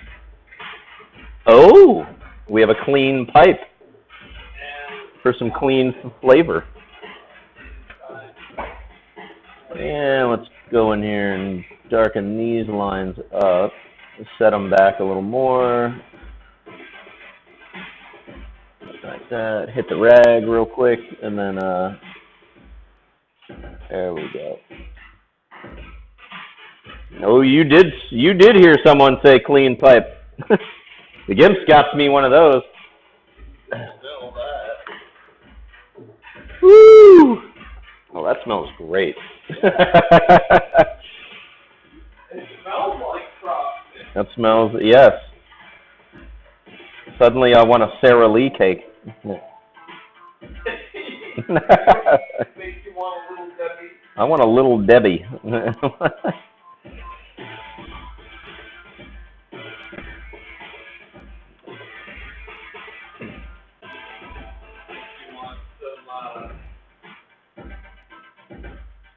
Artificially preserved sugar compound. Yeah, maybe something. With wax. I thought my Cool Ranch Doritos were safe in here, but I woke up this morning and Rachel had already attacked them and had them on the... Kids were theming around them. I'm like, I don't eat that shit normally. Come on, let me have my damn Cool Ranch. That a man had his Cool Ranch. Yeah, I already eat all organic. I juice. Let a man have his Cool Ranch Doritos. All right. You did have frozen pizza 2 days in a row. Yeah. did have that. I had a dark chocolate Kit Kat bar. I'm glad we juiced tonight because I was feeling rough. You know, I was up till 5 a.m. just working on business shit and freaking out about contracts and you know, and I'd eaten all that garbage, so I was just like, ah. Your body was freaking out. Oh, my body was hating me. It's like, do you want to paint again? All right, so we're just adding just a bunch of age marks and just line work, bunch of wrinkles. Maybe give them a little. Kind of looks. The verdict, good. Frosting is a good strain. Tastes good. The pipe is clean. These pipes are clean. We'll just extend some of the shadows down. Make them their own little. There we go. So as you can see, this side's a little more cleaner, you know, and then once I get in there and really wrinkle him out, he starts to, you know, just take on more of that just demonic, devilish kind of feel. But in your world, as Bob Ross would say, you can have as few or as many wrinkles as you want. It's your happy little demon. I'm not going to tell you how to paint him, you know. Maybe he lives in a happy tree. He's a happy tree demon. All right, there we go.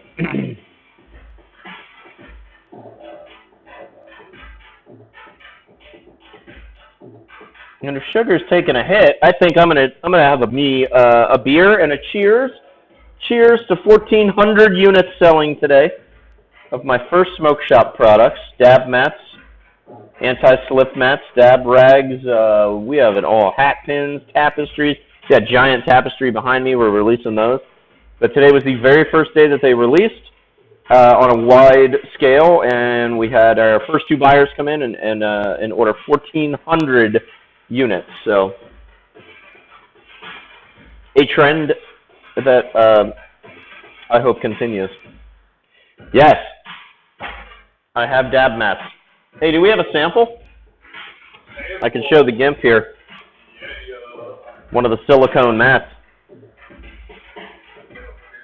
And I have the fiber mats that you can dab right off the mat coming out. And then we have your basic, like this is an anti-slip mat for glass.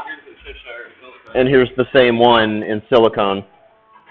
So you can put your dab rig on there, and then the wax won't stick to it. So, but thank you. Yeah, I'm super stoked, man. We have like 20, 30,000 pieces coming over right now, and it's like to know that we're selling that quick is like that's awesome. I'm gonna redefine art in the cannabis industry. I guarantee it. That's my goal this year. There's so much just garbage cliche art. Yeah, it's somewhere. I just, you know, I want good art. I want people, if they're, I mean, the way cannabis is, how amazing the strains are, the cultivation, the culture around that, the money they put into dispensaries to make them look like just like a massage parlor, a nice lounge, a nightclub. I mean, it's like, wouldn't you like the art on your products too being pretty dope, you know? That's my goal. That's the end game for this year. So, yeah, I already got the OCB rolling trays out. Oh, let me see that tray. These trays? Yeah, so OCB is the biggest rolling paper company in the world. And I do all their tray work. So this is the Ring of Fire tray that I did for them. I'll get a little close up here. So this is like 6 locations in the Pacific Rim and all the native legends as to why volcanoes erupt. So right in the middle there, under that's Pele from Hawaii, but she's pretty pissed right now. So as we know, we've seen the news. But these are badass rolling trays. Here you go. But but rolling trays were just the beginning, and now I make my own stuff. So, but I do have a bunch more trays coming out from OCB. I have one called Paris coming out that I'm super proud of, and I can't wait. It should release this year. But yeah, available at fine smoke shops everywhere. I like when they used to do that. Available at finer smoke shops. You knew that it was just like, oh, they're starting out.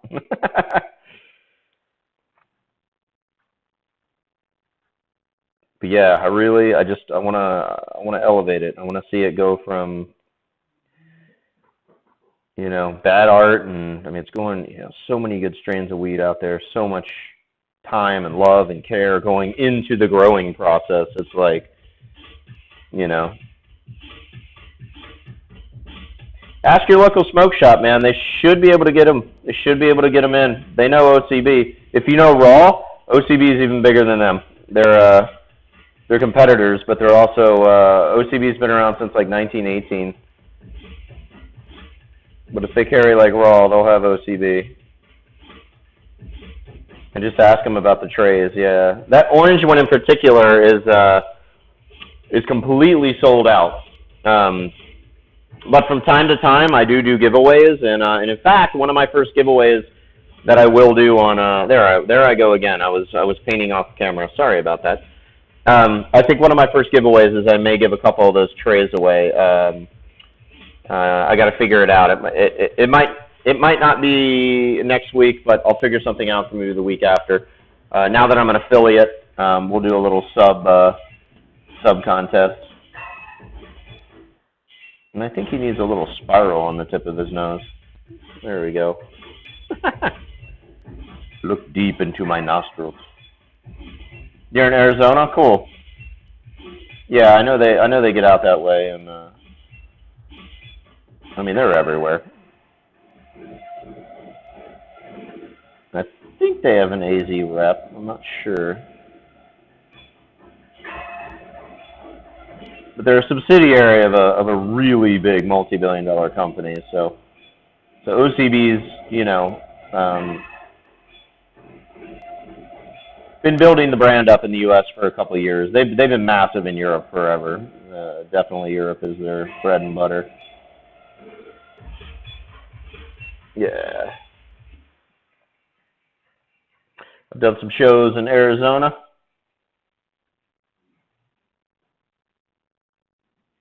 Did we do Metal Mayhem there? What did we do? I'm not sure where in Arizona we were. Well, we ended in Albuquerque, New Mexico, and I know we did a show. I think there was a Phoenix. There must have been a Phoenix Identity Fest or something like that.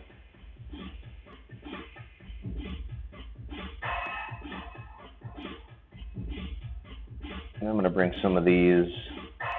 As it kind of dips into the shadows more, I'll tend to take some of these and just bring them up and connect.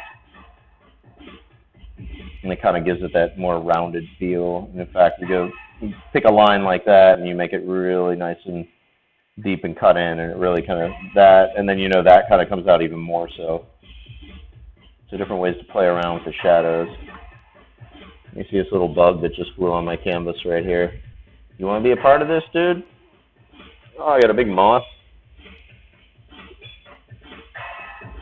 I've painted some bugs in my pieces before. Some unfortunates. And then you just kind of push the brush down. That's why I love brush inking too. It just, the control you have, you're not going to get that with digital. And sometimes those, where the brush just kind of has a mind of its own, and it may take you on a different path, and oh, I want to go over here. All those little just nuances,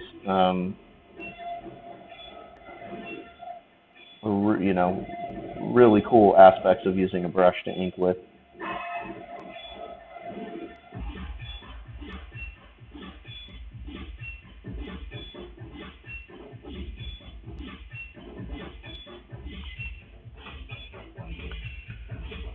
So Gimp, happy accidents. What do you said you had big dreams, no talent. Are you getting into art? Are you painting? Are you looking to do anything in particular on the art side of things?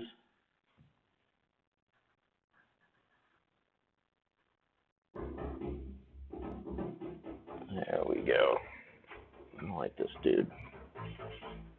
Happy accidents. Yeah, for sure. I mean, sometimes you just slam the brush on its side and it goes, woo, and you're like, you know what? That'll work.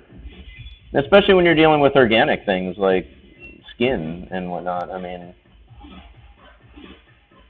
we look at our own, bodies and whatnot, and sometimes things just appear or happen, and you're like, okay, what the fuck?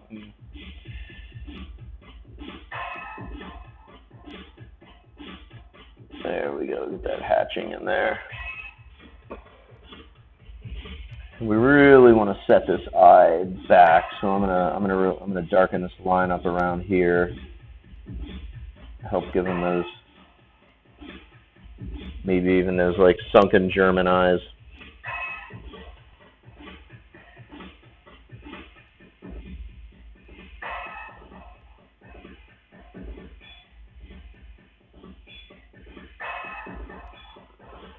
There we go.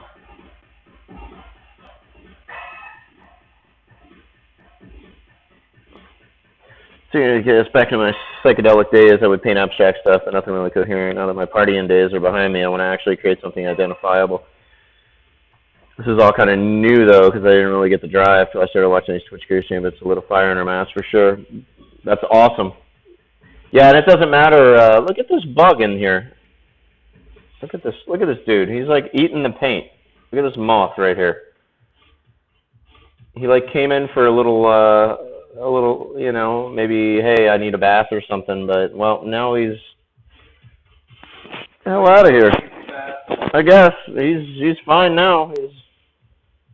He flew away. I thought he got paint on his wings and he wasn't gonna be able to fly. Anyways, yeah, that's awesome.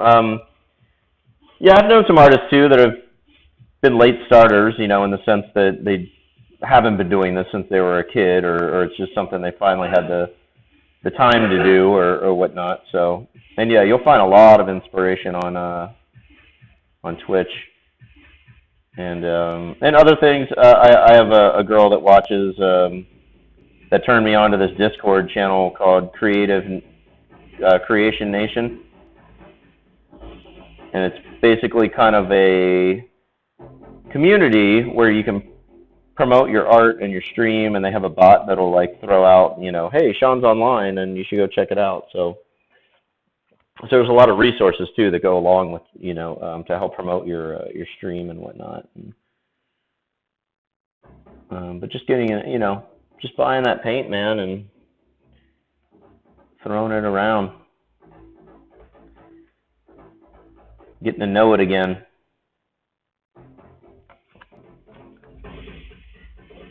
Always a good decision. What Sam Adams is talking about.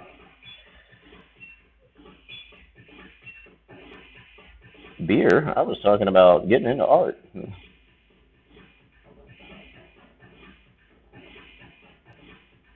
There you go.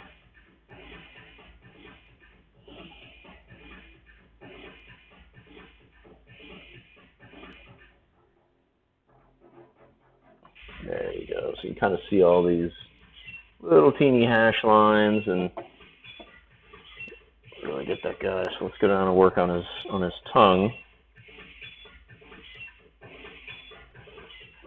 And he's actually coming out a little bit different. That's what I like about just how sometimes colors play off each other. And there you go. Get that tongue in and get that. There we go. Little corner line going. And again, little guidelines. We're really going to hit that with some nice white in the end and really make that pop. And we're going to go in and do like a lot of white highlights in here and really get that to this guy to pop even more at the very end. That's the last thing that I do before I sign it is just drop in all those beautiful highlights.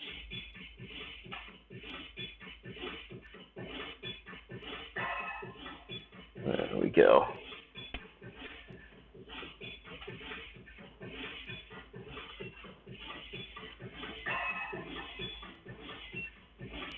This side, in fact, let me turn him sideways a bit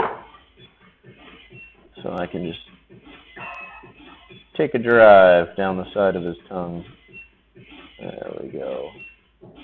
Get that line that I want. All right.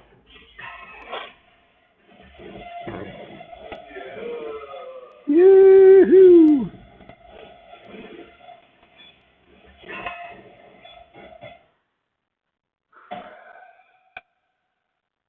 Yeah, and if you can pull anything from your partying days, like stories, or remember like some of the psychedelic experiences, and put that to paint, and shit, man, you're on your way.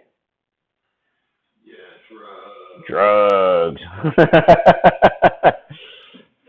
But you know, using life experience to create art. I mean, that's where the best art's gonna come from, you know. Not just doing Rick and Morty ripoff shit. Drugs. There you go. He agrees. He's in. Mikey likes it. Sugar step off for a while. I don't know what he's doing, so let me throw some tunes on here. I think he's stepping out for a moment, so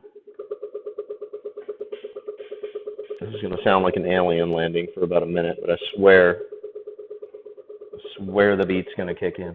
So let's go ahead and shade up around these eyes. Get a little bit of hatching going.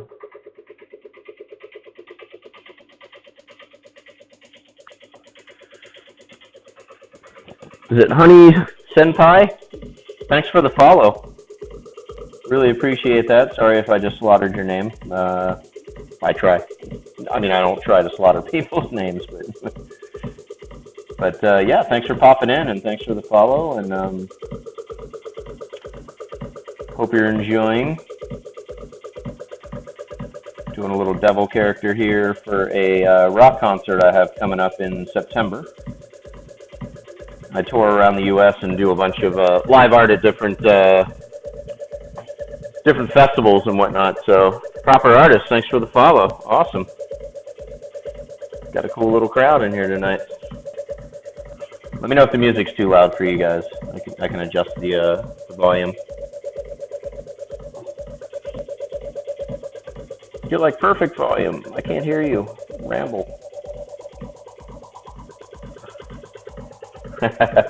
Thank you. Yeah, I had the here. Let me grab the original sketches. I'll show you guys where this kind of started from.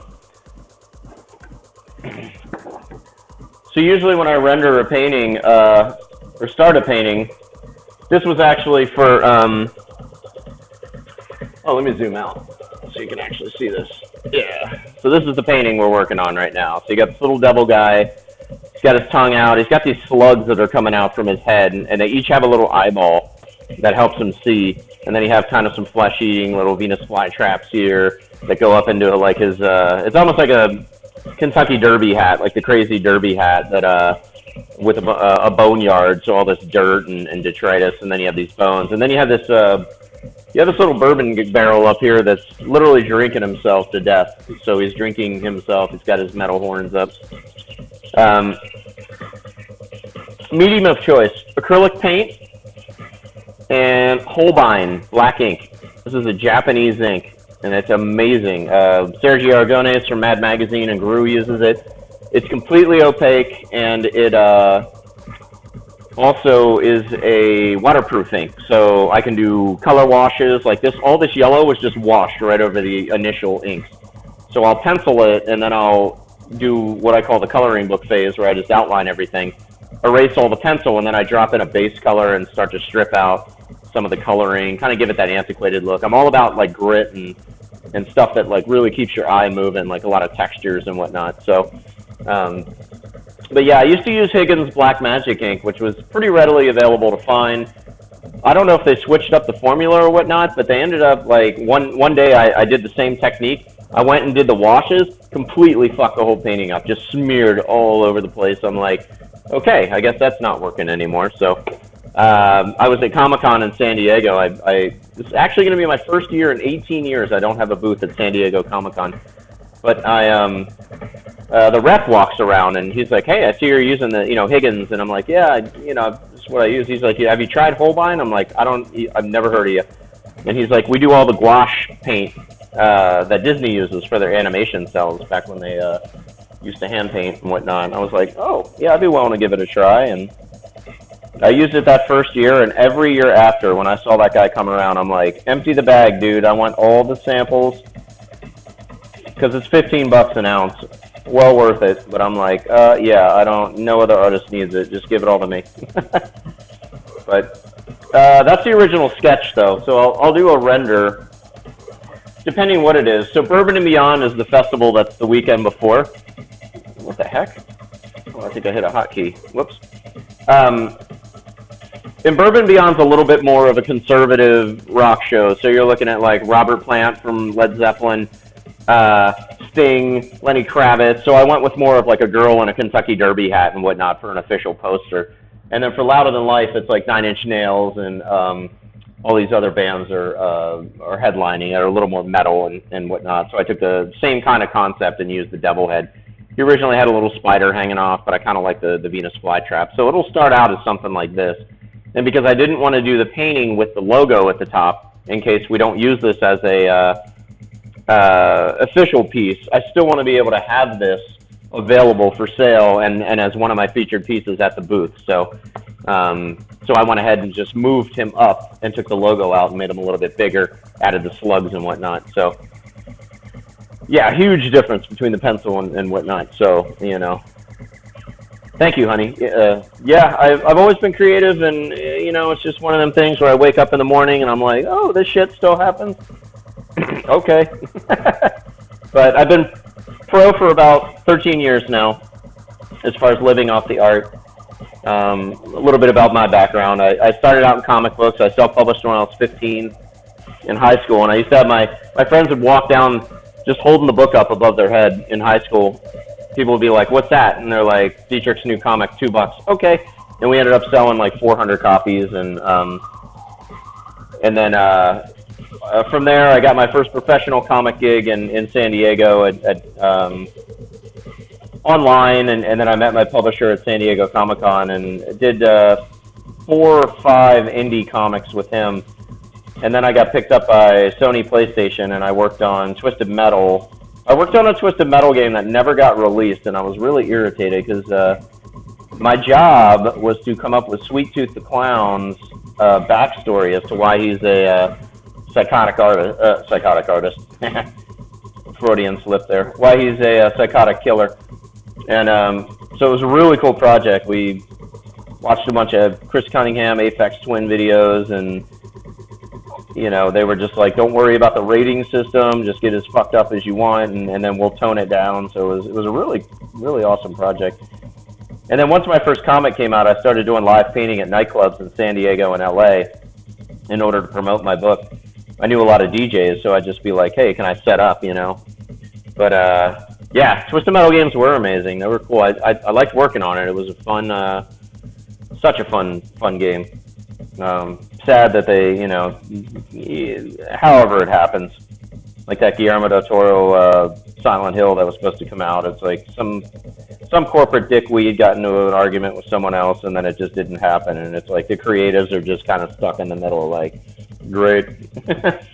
Another cool concept, like, goes down the shitter. But you know what? It wasn't all bad. It looks really good, on my resume. And when that was early when I was just starting off, and my comic books were really dark comics. So I think there's a few people on Amazon and eBay that still sell them. But oh, there's a bird in here. But I was kind of stuck, Yeah, exactly. Del Toro, Silent Hill, Daryl from Walking Dead, and then, after you play that little teaser trailer and they do that cutscene where it's him, and you're like, what the hell, man? I hate when they do that. It's like, just let the creatives run the world and it'll be a much better place. So I'm going to turn this down a smidge. There we go. With the fetus in the sink, yeah. the music to those games. I mean, I remember, like, even I lived in New Orleans back in like '96 and '99, and we would, oh my God, we would totally, you know, thunderstorm would roll in, like we knew, like, oh, there's a bad storm coming, or we actually rode out a hurricane, a small one, not like Katrina or anything, playing Silent Hill. We just bought like cases and cases of beer, and just like we were so broke, we bought like a big bag of rice and ramen, and that's like what we lived off of. And then we just played Silent Hill for like 2 days straight while the hurricane passed us, and that was our thing. That was fun.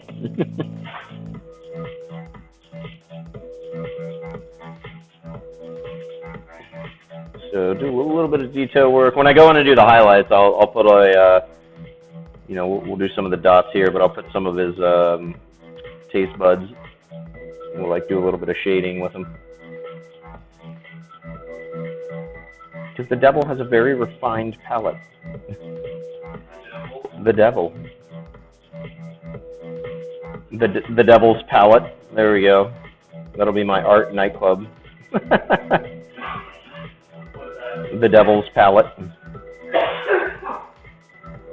And this is Sugar. He produces all the music. This is his studio over here. So on my SeanDietrichArt.com or on YouTube, my YouTube channel, all the time lapses. I did 4 or 5 custom rolling trays, and then a painting for a heavy metal podcast called Honest Brutality that my buddies run.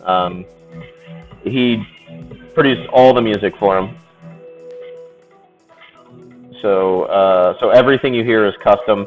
What we're listening to now is a bunch of his side projects, and yes, his life is a side project.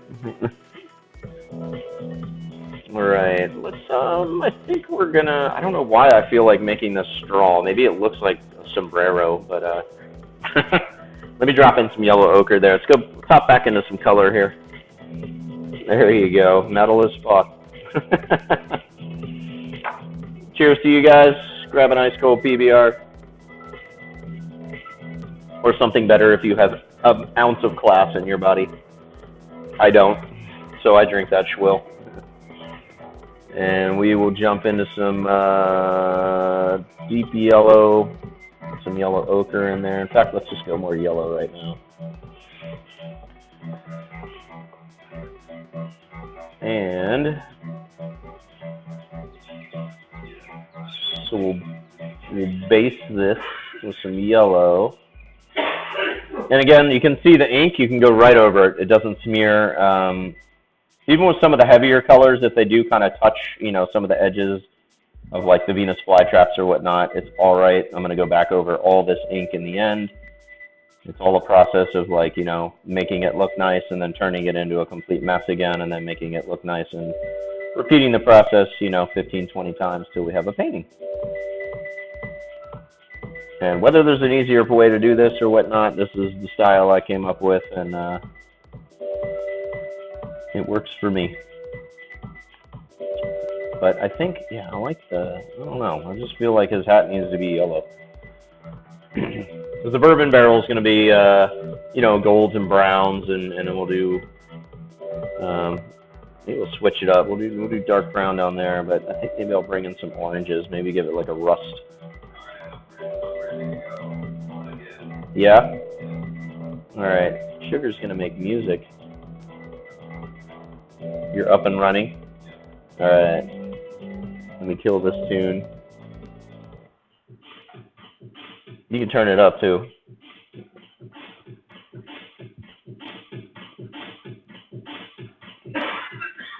Yeah, and thanks again for everybody for hanging out on this fine Tuesday. I stream every night, Monday through Friday, starting at 9 p.m., and I go till whenever. Occasionally I'll throw in a day stream, or I'll hop on an hour early. I'll be messing around a little bit with format and whatnot, but yeah, I'm all about it. I mean, I've done pretty well in the art world. I mean, so I feel my responsibility now is to help as many artists as possible not have to go through what I did. As far as like dealing with every piece of shit and gallery and whatever, whoever wants to keep the artist down. But if I can help a few artists, you know, get out there, teach them a few business things, show them a technique or two, and help make their life a lot easier or a little bit easier, or put them on the path to, you know, drinking a better beer, I'm all about it. I don't do weekends, honey, but yeah, I weekends are family time, and I'm building the studio right now. I'm remodeling my house, so I do need a couple days in a row where I don't have to think. But sometimes I'll just jump on for an hour. I'm kind of getting into the rhythm of like penciling it, inking it, and that'll be one night, and then I'll come in and do a bunch of color, and then if that runs maybe 3-4 hours, I'll do that, and then I'll finish it up the very next night. So I'm kind of getting into that rhythm of maybe doing a painting every 3 days, and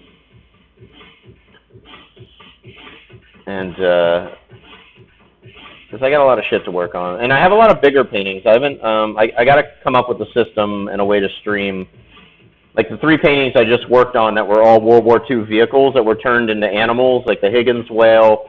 I did an MG-42 machine gun mosquito and a 30 caliber mosquito, and then I did a Sherman tank centipede, a Shermantipede. Those are all for a commission, 4-foot by 6-foot painting. So the thing, it's almost as big as that tapestry behind me. Yeah, I just got to figure out the right camera setup for that, and I can start streaming some of the bigger pieces. I normally work pretty big. I mean, there's a 9-foot by 4-foot U-boat painting up on the wall right here with a couple mermaids lobbing bombs at each other. It's called Hastings Mermaids. You can take a look at it on my website, SeanDietrichArt.com. But I'm kind of liking this smaller format because right now I do have kind of a fresh set of ideas going on in my head, and these just allow me to paint it up a lot quicker than staring at a huge canvas going, how many weeks to finish it?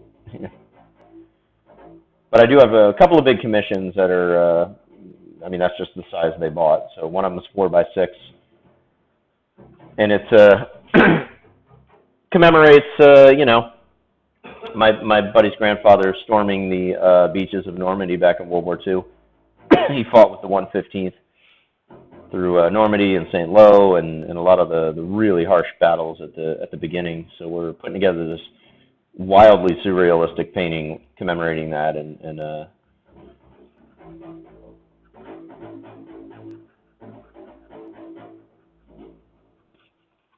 see, and that's what's so fucking rad about this creative community. So many people sharing their skills, boosting each other up.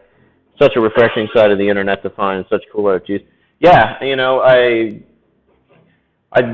didn't know which was. Like I said, I saw Alex Purdy was streaming, and I'm like, hey, I want to see what he does, and it just opened my eyes to this whole new world where I'm like, this is actual social media.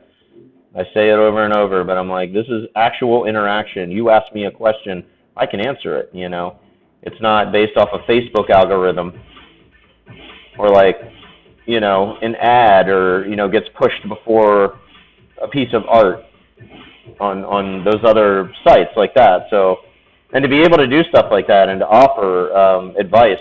I mean, I've been talking earlier, you know, getting into manufacturing. I mean, here's again like one of my silicone dab mats that's going out to smoke shops, but I have like hand poured resin figures that I do, and you know, so I'm starting to get into like all the residual income type stuff, and eventually I'm going to put together a business book that kind of details all that stuff, you know, for artists, so they can start they can start selling their originals for what they need to be, like really fucking expensive, because that's what they actually touched, but then they have other options for whether they want to go with a licensing company and just let them deal with the whole business thing and take maybe a lesser commission, or they want to actually team up with someone who can manufacture and put their artwork on various products for various industries, or get them into Spencer's, or, you know, or if you want to go that big, or if you just want to just have a few products out to sell, you know, at different art shows or whatnot. I mean, it's a pretty wild industry. I mean, this is my first year in it. So I just teamed up with a manufacturer that's been courting me for about 11 months. And I finally said, okay, what do you got? We can put your art on anything. And I'm like, oh, shit, you know. And not only Chinese crap, they can produce in the U.S. as well, and they can do U.S. glass. So any of the rigs that I have coming out and the bongs and bubblers and shit like that are going to be U.S. But just other options, you know, for getting your art out there. You know, because basically it's like you start out obviously selling your art and you're selling it cheap and you just want to make that rent, and then you find a printer that can do prints and you do your 11x17s, your reproductions. Then maybe you bump up to doing metal and wood and canvas G-clays and fine art paper, and then that's a whole other price point. Now you're up in the $200 to $600 range or whatnot. So, Dianthus, what's up? Did you finish the other one with the signpost? I did. It is on my Instagram. One sec, let me verify that. I think I posted it. Yes. Yeah, yes. That one. So it is on my Instagram. It's at the photographer being scanned right now. But if you go to the Instagram, it is the second post from the most recent, and you can check it out. But yeah, finished it up last stream. That was a fun one. It came out a little more psychedelic than I thought, but that's not a bad thing. I do like it. So, and while this is still kind of wet, we're gonna go and do some of this color stripping. So I basically just we're just gonna tap in a little bit of this water. Thank you. Yeah, the 30 cal, the MG42 mosquito, the Higgins whale, the Shermantipede. I absolutely cannot wait to see all these characters together into one painting. And the reason I was kind of experimenting with conceptualizing each one of these creatures as a canvas, now I know what they look like. And now, like, when I go to the big painting and I can visualize all these characters, and then you basically hit the rag or to the painting and it just strips that color right off. And it gives like a nice texture. But yeah, just knowing that all these characters are going to come together into one painting has definitely got me excited. So, and that's one of the first times I've actually conceptualized that much. I did an Alice in Wonderland painting a couple years ago called the Mad Hatter's Absinthe Party. We're going to bleach this side out right here. And I did a Hatter piece, and I did one called Sugar Cube that had like a moonflower growing out of Alice's mouth, and like and the green fairies from the absinthe like in her hair, like putting ferns and whatnot. You wouldn't know it's Alice unless you saw the big painting. And then I did one of the Hatter, which is actually cycling through right now, I think, in the image slideshow. But that, you know, was two test paintings I did to make sure I knew how I wanted the artwork to look or how I wanted the characters to look. And then when I did them, the finished Alice piece was 7 feet by 4 feet, and it was all the characters just schnockered on absinthe, freaking out, hallucinating. The White Rabbit was just, he had a fur trader behind him, and the Cheshire was actually his coonskin cap using the fur trader's smile as his own. And then the Caterpillar was smoking absinthe. He was translucent white. You could see that green smoke like going through his body. So I'm kind of having fun with, you know, conceptualizing this stuff in advance, because I really think it's going to give me, as opposed to just doing these sketches, but actually coming up with full color paintings. Not only does it give me a nice library of more art to put out there, but at the same time, it gives me more of a finished vision of how these characters are going to interact with each other, especially color-wise. Because I used a lot of really bright colors on that tank thing and whatnot. So here's my manufacturer now. What are we using on this thing? Blah, blah, blah. Okay, yeah. We'll answer him later. So I have...